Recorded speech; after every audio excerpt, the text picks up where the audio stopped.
नई सोच, सही दिशा की प्रस्तुति।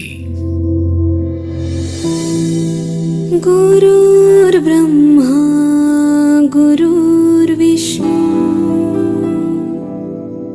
गुरुर्देवो महेश्वरा गुरु साक्षात् परब्रह्मा तस्मै श्री गुरवे नमः।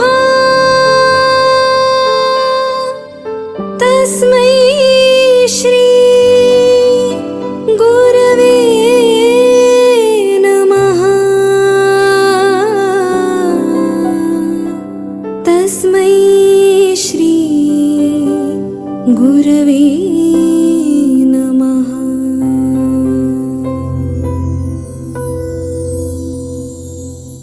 धर्म जिज्ञासु भाइयों और बहनों, आज आषाढ़वदी पंचमी का दिन है। आज परम श्रद्धेय सागर समुदाय के महान धर्मनायक आचार्य भगवंत श्री सुबोध सागर सुरेश्वर जी महाराज साहब की 13वीं पुण्यतिथि है। बीजापुर के समाधि मंदिर में परम श्रद्धेय आचार्य भगवंत श्री बुद्धि सागर सुरेश्वर जी महाराज साहब की समाधि के ठीक करीब उनको अग्निदाह दिया गया था, जहां भव्य समाधि का निर्माण हुआ। जिन शासन रत्नों की खदान रही है, सागर समुदाय भी समय समय पर अनेक महान रत्नों का प्रदाता रहा है। जिन शासन की मूर्ति पूजक परंपरा में कई शाखाएं हैं, कई गच्छ हैं, कई समुदाय हैं, उसी प्रकार एक छोटा सा समुदाय है सागर समुदाय। हीर विजय सुरेश्वर जी महाराज साहब के बाद में उपाध्याय सहज सागर जी महाराज की परंपरा में यह आया है। जिन साधु भगवंतों के साथ में विजय शब्द लगता है, वे सभी हीर विजय सूरी जी महाराज के बाद विजय सैन सूरी जी महाराज की परंपरा में आए।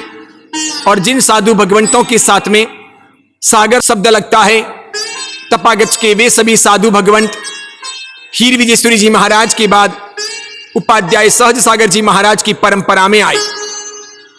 समय समय पर अनेक त्यागी वैरागी साधु भगवंत इस परंपरा में दीक्षित हुए। यथाशक्ति उन्होंने जिन शासन की सेवा की, चारित्र धर्म का निर्वाह किया, समाज को, लोगों को बहुत अच्छा बोध दिया, जिन शासन को जिलाने का प्रयास किया, अपनी भावनाओं को उन्होंने अक्षुण्ण रखा, उस परंपरा में एक महान यशस्वी आचार्य भगवंत हुए, जिनका नाम रहा आचार्य श्री सुबोध सागर सुरेश्वर जी महाराज साहब।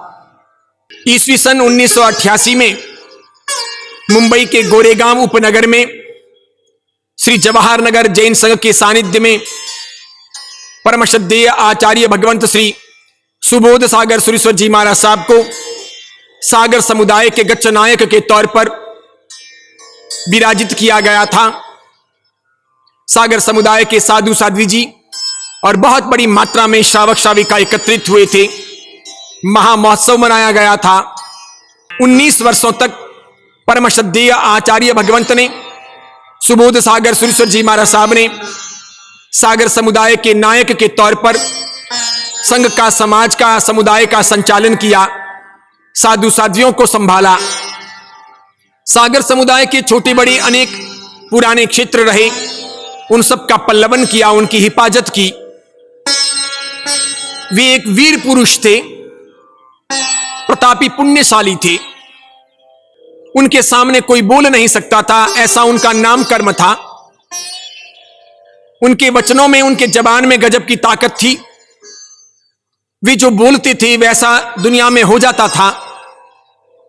किसी श्रावक को, किसी साधु को कभी वे कुछ कहते थे, थोड़े दिनों के बाद में वो घटना घटती थी। उन्हें लोग चमत्कारिक समझते थे, लेकिन वे पहुंचे हुए साधक थे, तंत्र मंत्र के अच्छे ज्ञाता थे, घंटा कर्णवीर के बहुत अच्छे उपासक थे, जिन शासन के महान साधु भगवंत थे। इतने चमत्कार, इतना भक्त वर्ग, इतनी यशोगाथा होते हुए भी वे निष्प्रिय थे, सादगी पूर्वक जीवन जीते थे। पुराने जमाने के कपड़े पहनते थे, एक पात्र में ही वे आहार करते थे, एक से अधिक पात्रों का उपयोग नहीं करते थे। रोटी भी उस पात्र में लेते थे, सब्जी भी उसमें ही लेते थे। अगर अपने भात यानी चावल देने जाते थे तो उसी में ले लेते थे, दाल भी उसी में लेते थे। लगभग वे नाना प्रकार की वस्तुएं वापरते नहीं थे, हर चीज के लिए मना करते थे।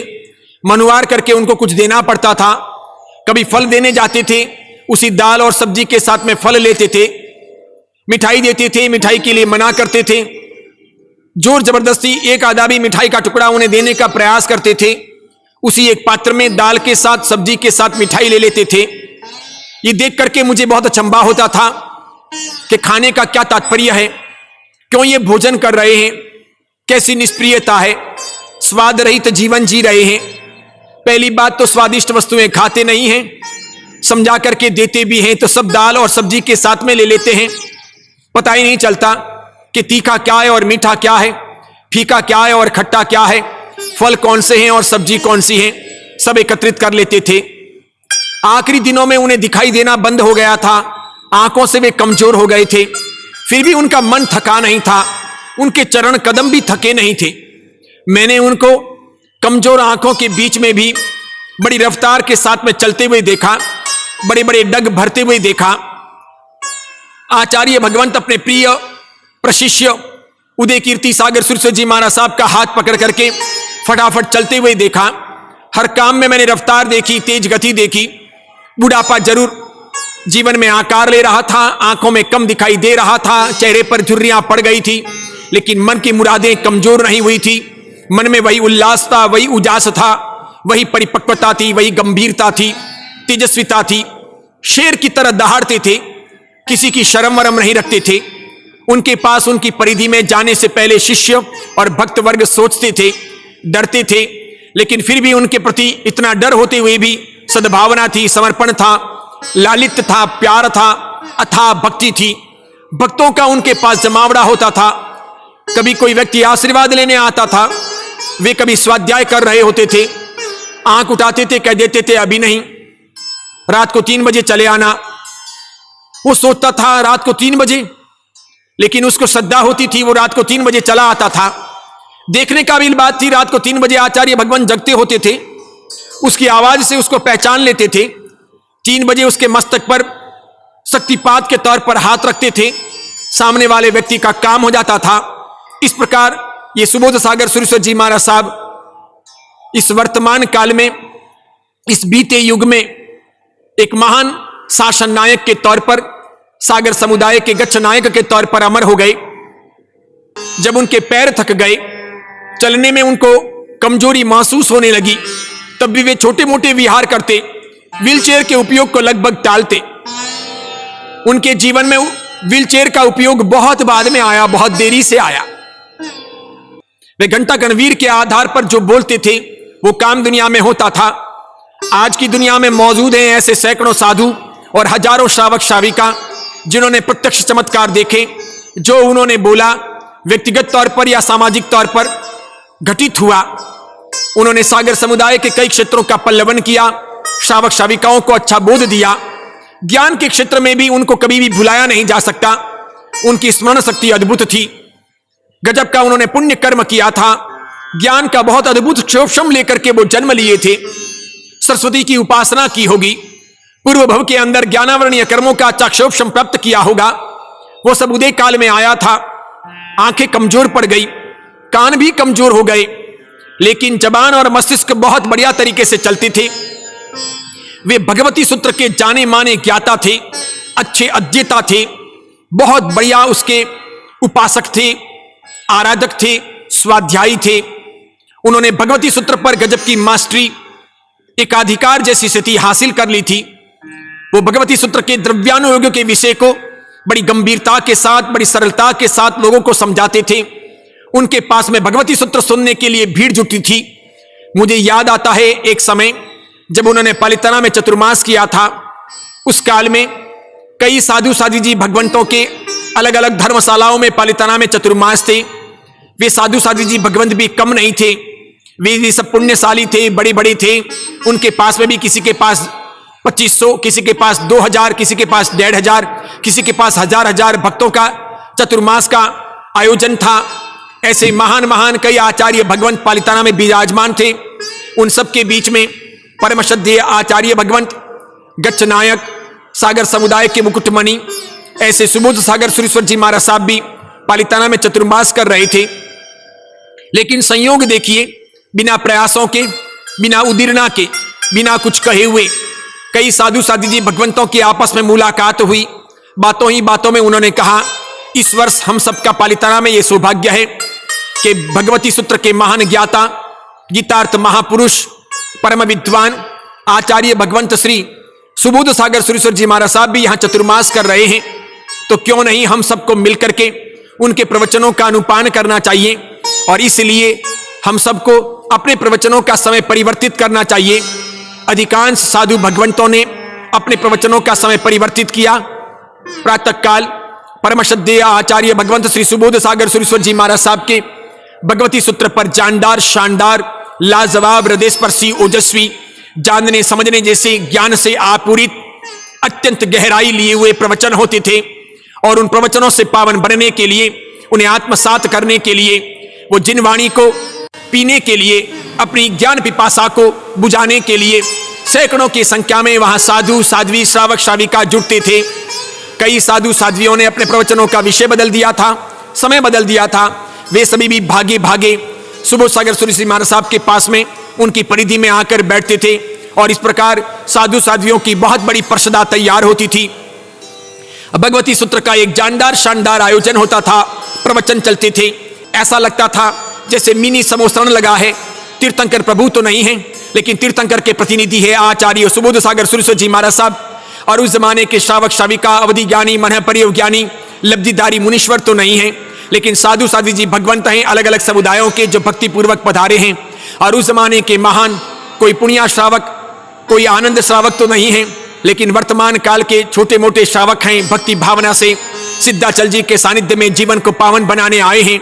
यहाँ सुबोध सागर सुरेश्वर जी महाराज साहब की परिषदा में बैठे हैं, भगवती सूत्र का श्रवण कर रहे हैं। बंधुओं, गोरे गांव में जवाहर नगर में ऐसी नौबत आई थी जब आचार्य भगवंत श्री सुबोध सागर सुरेश्वर जी महाराज साहब को आंखों से बराबर दिखाई नहीं देता था।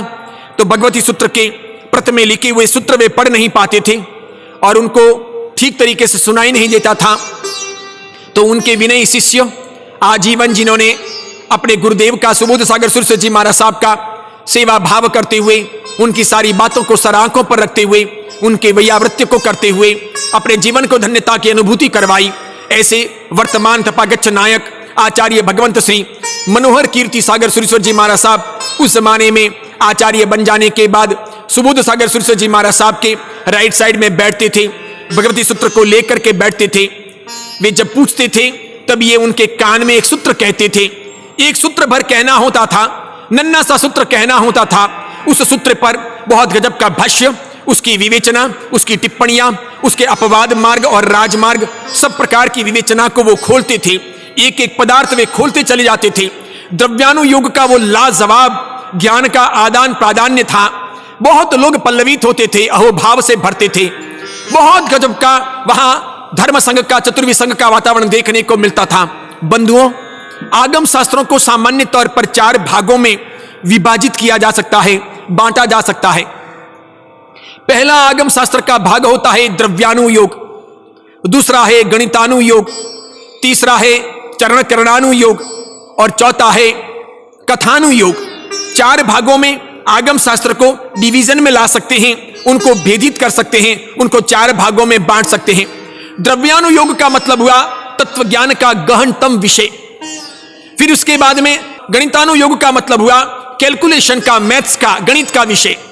जिन शासन में जो भी गणित बताया है, जो इकाइयां बताई है, जो हिसाब बताया है, जो भी कैलकुलेशन बताया है, उसका विषय वो भी कमजोर नहीं है, बहुत प्रबुद्ध है, बहुत मजबूत है। ये 1 2 3 4 की गिनतियां हो, ये फुल स्टॉप हो, इसके बाद में कैलकुलेटर हो, ये सब तो इस जमाने में आए। जैन धर्म में, जैन दर्शन में, जैन परंपरा में गणितानुयोग का, कैलकुलेशन का विषय बहुत पुराना है, बहुत गजब गजब का है।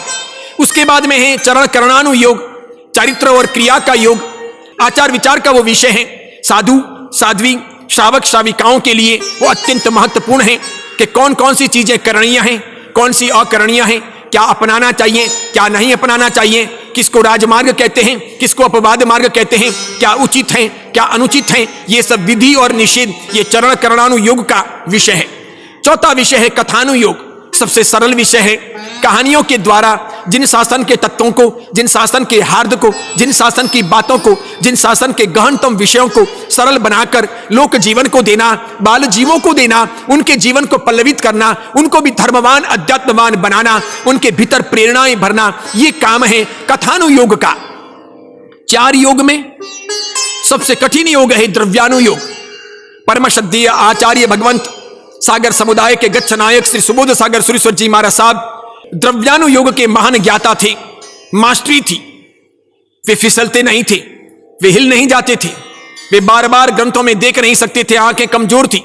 एक सूत्र मात्र शिष्य से सुनते थे, उस पर गहरी विवेचना कर लेते थे, और इस प्रकार उन्होंने तत्वार्थ सूत्र हो या भगवती सूत्र हो, उस पर बहुत बढ़िया प्रवचन दिए। वचन सिद्ध इस महापुरुष को जितनी भी वंदना करें उतनी कम है। हमारा सौभाग्य है, हमारी उम्र के लोगों का सौभाग्य है, उन्होंने कभी मुंबई में, कभी अहमदाबाद में, कभी बिहार के दौरान इस महान पुरुष के दर्शन किए। बीजापुर, महुरी, अन्य अन्य स्थान इनकी कर्मभूमियां रही। अहमदाबाद को भी इन्होंने बहुत पल्लवित किया, डीसा, पालनपुर तक भी इन्होंने विहार किए, कई सुंदर इन्होंने काम करवाए।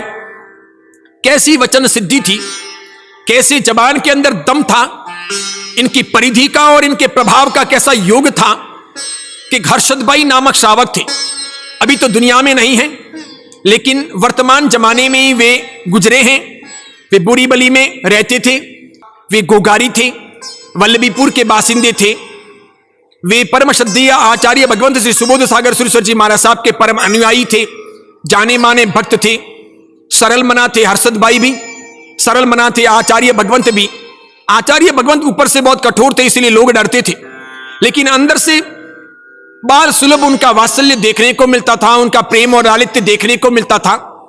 वे बालक की तरह रहते थे, किसी प्रकार का भेदभाव नहीं था, अंदर से बड़ी सरलता थी, निष्कपट स्थिति थी। एक बार हर्षद भाई आए उनके पास, वंदन करके आशीर्वाद लिए। तभी आचार्य भगवंत को यह पता चल गया था कि हर्षद का जन्मदिन आ रहा है, और 51वें जन्मदिन को वल्लभीपुर नगर के अंदर मनाने के लिए बड़ी जलसेदार, शानदार, जानदार तैयारियां चल रही है। सैकड़ों हर्षद भाई के यार, दोस्त और सेवक काम में लगे हैं। बड़ी नगरी बनाई जा रही है वल्लभीपुर के अंदर। ये देखने जैसा जलसा होगा, बड़े बड़े संगीतकार आएंगे, 36 कौम के लिए भोजन का आयोजन होगा, कई सुकृत कार्य भी होंगे, लेकिन बहुत अधिक मात्रा में साज सजावट में, खाने खिलाने में, इधर उधर बिखेरने में, भेंट सौगातों में पैसा खर्च होगा। हर्षद भाई आए, विधि पूर्वक अबूटियों से वंदना की। आवाज सुनकर के ही सुबोध सागर सुरेश्वर जी महाराज साहब ने, कम दिखाई देता था फिर भी बोल दिया, हर्षद અહીં आओ, इधर आओ, सुनो मेरी बात। तो वे कहो जी भगवंत, गुरुदेव आपकी बातें तो सर आंखों पर। हर्षद, मैंने सुना है 51वां जन्मदिन मना रहे हो, लाखों करोड़ों रुपए खर्च करना चाहते हो, जलसा करना चाहते हो, लोगों को दिखाने के लिए, समाज में बताने के लिए पैसे खर्च कर रहे हो, कितना पैसा पानी की तरह बहा दोगे। सुनो हर्षद, इस प्रकार सुश्रावक को, साधु साध्वियों के उपासक और भक्त को जन्मदिन मनाने नहीं होते। जन्मदिन के निमित्त तो आराधना करनी होती है, सुकृत करना होता है, पुण्य के कार्य करने होते हैं। मेरा तुमको आदेश है और साथ में मेरी भलामण है, मेरा मार्गदर्शन है कि ये सब जलसे करके जन्मदिन नहीं मनाओगे, खोटे पैसे खर्च नहीं करोगे, पैसों को बर्बाद नहीं करोगे, उसका अपव्यय नहीं करोगे। मेरे आशीर्वाद हैं, लेकिन जन्मदिन धर्म तरीके से मनाओगे, धार्मिक रूप से मनाओगे, खोटे पैसे खर्च नहीं करोगे। देखने काबिल बात थी, न पत्नी को पूछा, न बालकों को पूछा, न समाज में किसी से सलाह मशवरा की। हर्षद भाई के लिए गुरु के वचन सर आंखों पर, एक ही बात थी, जो गुरु ने कह दिया वो ब्रह्म वाक्य। उन्होंने वही कहा, तहत्ती महाराज साहब, जो आप चाहते हैं वही होगा। जितने लाखों रुपए मैं मेरे जन्मदिन के लिए खर्च करने वाला था, वो कार्यक्रम यहीं पर स्थगित। एक बार जरूर 36 कौम का वल्लभीपुर के अंदर मुंह मीठा करवा लूंगा। जो भी साधर्मिक होंगे उन साधर्मिकों को थोड़ा बहुत गुप्त दान दे दूंगा। जो मेरे गांव नगर के गरीब लोग होंगे उनको थोड़ी बहुत सहायता दे दूंगा। इसके सिवाय कोई ज्यादा रौनक करूंगा नहीं, कोई होटल में पार्टी दूंगा नहीं, किसी प्रकार के ढोल नगाड़े बजाऊंगा नहीं, रौनक कुछ करूंगा नहीं, बस सादगी पूर्वक अच्छी तरह से ये जन्मदिन मनाऊंगा। और लाखों करोड़ों रुपए इस निमित्त सुकृत में खर्च कर दूंगा। आचार्य भगवंत की प्रेरणा से कई लाख रुपए जीवदया में, कई लाख रुपए साधर्मिक भक्ति में, कई लाख रुपए देवद्रव्य में, कई लाख रुपए वैयावच में और ज्ञान खाते में हर्षद भाई ने खर्च किए थे। एक शब्द बोला और सामने स्वीकार हो गया। ऐसे तो एक नहीं कितनी ही घटनाएं हैं। बहुत चमत्कारिक है धरणीधर सोसाइटी में आया हुआ अहमदाबाद का लाजवाब जिनाले। हजारों की संख्या में रविवार को वहां भीड़ लगती है, तांता लगता है वहां भक्तों का। लोग भागे भागे आते हैं। मनोहारी, जानदार, शानदार, मातृतुल्य वहां पद्मावती माता है। बहुत जोरदार वीर शासन के रक्षक वहां घंटाकर्ण वीर हैं और धरणीधर पार्श्वनाथ भगवान हैं। सुबोध सागर सुरसर जी महाराज साहब की प्रेरणा से बना था ये जिनाले और उनके कर कमलों से हुई थी इसकी प्रतिष्ठा। उसके बाद में उस स्थान में क्या सत्य खुला कि वे तो चले गए लेकिन उनका नाम अजर अमर हो गया। लोग भागे भागे वहां आते हैं। इस कदर लोगों को धरणीधर भगवान के प्रति, पार्श्वनाथ प्रभु के प्रति, पद्मावती माता के प्रति और घंटाकर्ण वीर के प्रति चमत्कारों का भाव है और उनके प्रति श्रद्धा है। ऐसे परम श्रद्धेय मेरे सागर समुदाय के अधिपति और इस प्रकार सागर समुदाय की जिन शासन की जिन्होंने सेवा की, अपना जीवन जिन्होंने निष्प्रियता के आधार पर न्योछावर किया, उन सुबोध सागर सुरसर जी महाराज साहब को भावभीनी वंदना लीजिए। उनके नामस्मरण के साथ मंत्र बोलते हैं और पूजन विधान करते हैं। ओम ह्रीं श्रीं क्लीं श्रीं आचार्य सुबोध सागर सुरी जी सद्गुरुभ्यो नमः। ओम ह्रीं श्रीं क्लीं श्रीं आचार्य सुबोध सागर सुरी जी सद्गुरुभ्यो नमः। ओम ह्रीं श्रीं क्लीं श्रीं आचार्य सुबोध सागर सुरी जी सद्गुरुभ्यो नमः। आचार्य श्री विमल सागर सुरीश्वर जी महाराज जैन धर्म की श्वेतांबर मूर्ति पूजक तपागच्छ शाखा के तेजस्वी श्रमण है। वे महान आचार्य श्री बुद्धि सागर सुरीश्वर जी महाराज साहिब की उज्जवल परंपरा के प्रभावशाली वंशज है। वे जिन शासन के सजग प्रहरी, युवाओं के जीवन शिल्पी, नए युग के कुशल पथ दर्शक, पंथ संप्रदायों की आपसी सद्भावना के उद्घोषक, समाज हित चिंतक, क्रांतिकारी विचारक, दीर्घदृष्टा, स्पष्ट व निडर ओजस्वी प्रवचनकार है। सोशल मीडिया के माध्यम से वे घर घर पहुंचे हैं। उन्होंने हजारों लाखों लोगों की जिंदगी बदली है। अगर आपको उनके वीडियो पसंद आए हो तो उन्हें लाइक कीजिए, शेयर कीजिए और आचार्य विमल सागर सूरी जी के नाम से चल रहे YouTube चैनल को सब्सक्राइब कर उसके पास रहे बेल के बटन को क्लिक कीजिए ताकि उनके नित नए वीडियो देखने का आपको अवसर मिल सके। विमल सागर सूरी जी के नाम से बने उनके फेसबुक पेज को भी लाइक कीजिए तथा नई सोच सही दिशा के नाम से बनी उनकी मोबाइल एप्लीकेशन आज ही प्ले स्टोर से डाउनलोड कर लीजिए। आइए हम सब मिलकर वैचारिक क्रांति का सूत्रपात करें। अपनी सोच बदले, दिशा बदले, दशा बदले।